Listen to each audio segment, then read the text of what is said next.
વગેરે પણ છે. આપણે પહેલાં અહીંયા હતા ને તો અહીંયા પણ બહુ જોરદાર જેવું હતું. અહીંયા બધું જ વાવેતર હતું. અહીંયા જામફળીને બધું આવેલું હતું. ફળાદીનું પણ જોરદાર હતું. જામફળી પછી ચીકુ પછી આ તમે જુઓ છો આપણે આવી ગયા છે ખેતરમાં. ખેતર તમે વાડી આપણે જોઈ શકો છો. ઘઉં વાવી દીધા છે. નાના નાના ઘઉં ઉગી ગયા છે. તમે જુઓ આ છે એકદમ નાના નાના ઘઉં. અત્યારે હમણાં થોડા 10-15 દિવસ પહેલાં જ વાયા છું. તમે જુઓ આ રીતના નાના નાના ઘઉં છે. ટોટલી આખું આપણું જ છે. તો આની અંદર આખામાં ઘઉં આવ્યા છે. તો કહેવાનો મતલબ કે અત્યારે ઘઉંની સિઝન છે.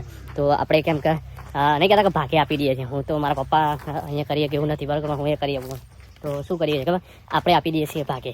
એટલે આપણો ભાગ હોય છે કે ભાઈ તું આવજે, તું ભાઈ બધું કરજે બરાબર. અમને એક ભાગ આપી દે છે. અમારી જમીન પાણી પણ આપણું હોય છે. તો એ રીતના આપણે આપી દઈએ છીએ બરાબર. તો એમને પણ કંઈક મળી રહે, આપણી જમીન બગડે નહીં અને આપણા માટે પણ અનાજ વગેરે આવી જાય અને જમીનની પણ સેફટી રહે.